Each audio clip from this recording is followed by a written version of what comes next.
Hello everyone. सो आज हम लोग देखेंगे कि ऐसी कौन सी स्ट्रैटेजी है या फिर ऐसा कौन सा डेटा पॉइंट है जो मुझे स्ट्रैटेजी सजेस्ट कर सकता है बेस्ड ऑन माय एनालिटिक्स, या फिर जनरली मेरा टारगेट एंड स्टॉप लॉस के बेस पे मुझे कौन सी जो है वो स्ट्रैटेजी सजेस्ट करने में हेल्प करेगा। ओके क्योंकि जैसे मैंने बताया था प्रीवियस चैप्टर्स अगर आपने देखे रहेंगे तो उसमें बहुत सारी चीजें हैं। जैसे अगर मुझे डायरेक्शनल मार्केट में मोमेंटम बनाए तो मुझे डायरेक्शनल स्ट्रेटजीज के साथ जाना पड़ेगा, नॉन डायरेक्शनल बनाए तो non directional strategies, volatile market रहेगा तो वोलेटाइल बेस पे ट्रेड्स बनाना पड़ेगा, right. So different different regimes में मुझे डिफरेंट डिफरेंट स्ट्रेटजीज लेके चलनी पड़ती है, राइट। सो कैसे पता चले कि कौन सी स्ट्रेटजी करंटली बेस्ट है according to the data point या फिर according to the market conditions. So उसके लिए मैं आऊंगा ट्रेडिंग पे एंड मैं आऊंगा ऑप्टिमाइजर फाइंड स्ट्रेटजी, इसके ऊपर मैं आऊंगा। ओके सो ये जनरली जो टूल हम लोगों ने डिजाइन किया है, ये जनरली डिजाइन किया इस चीज के लिए कि बाजार के कंडीशंस को देख के आपका व्यू लेके कौन सी स्ट्रेटजीज मेरे लिए बेटर रहेगी ये फिगर आउट करने के लिए।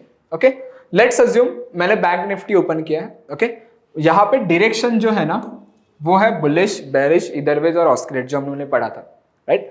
सो लेट्स अज्यूम मैं बुलिश मोमेंटम एंटिसिपेट करूं तो मैं बुलिश रखूंगा। ओके लेट्स सी मेरा टारगेट डे जो है वो नेक्स्ट वीक तक है कि 28 तारीख तक निफ्टी बुलिश जा सकता है। Okay so you can put the target यहाँ पे।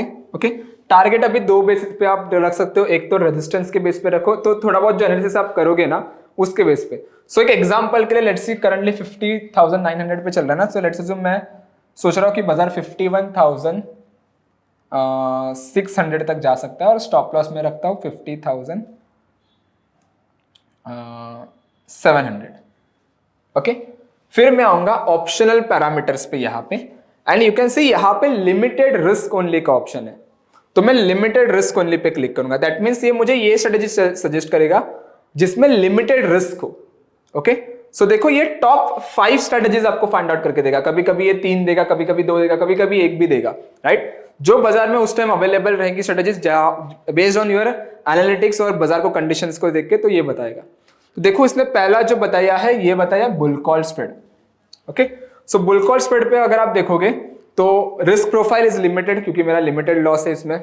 उसमें अगर मेरा ये व्यू है कौन सा लेग मुझे बाय करना है एंड कौन सा लेग मुझे सेल करना है ये आपको बताया है with expiry and with lot quantities. Okay फिर अगर आप देखोगे यहाँ पे तो यहाँ पे मीन बेस्ट आईवी और वर्स्ट आईवी, मतलब अगर सपोज मेरा आईवी एक अच्छे केस में 25% बढ़ भी गया तो मेरा प्रॉफिट कितना रहेगा और लॉस कितना रहेगा ये भी मुझे यहाँ पे पता रहे, तो ये एक बेनिफिट है। अगर ये मेरा टारगेट अचीव होता है तो 9,158 इज माय प्रॉफिट। अगर मेरा स्टॉप लॉस भी हिट होता है तो 4,342 जो है वो मेरा लॉस बता रहा है यहाँ पे, राइट। सो टेक्निकली आपका जो रिस्क रिवॉर्ड रेशियो है वो कहीं पे तो 1:2 के आसपास बहुत अच्छा आपका बुल कॉल स्प्रेड यहाँ पे बन जाएगा, राइट। तो जनरली ये आप टूल यूज कर सकते हो, ये डेटा पॉइंट आप यूज कर सकते हो। वैसे ही अलग स्ट्रेटजीज है यहाँ पे, डिफरेंट बुल पुट स्प्रेड भी है, मॉडिफाइड कॉल बटरफ्लाई स्ट्रेटजीज भी है, bear call, ladder call, ratio back spread, तो ये जो सारी स्ट्रेटजीज है ये जनरली हम लोग यूज कर सकते हैं। Same logic goes with the bearish as well.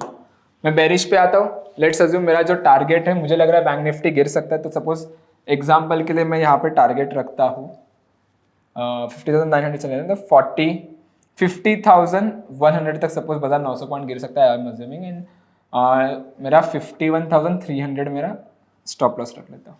Okay again optional parameter limited risk only and apply the changes. तो based on the bearish momentum आपको स्ट्रेटजीज फाइंड आउट करके देगा। तो जैसे यहाँ पे देखो बेयर पुट स्प्रेड जो है यहाँ पे मिला है।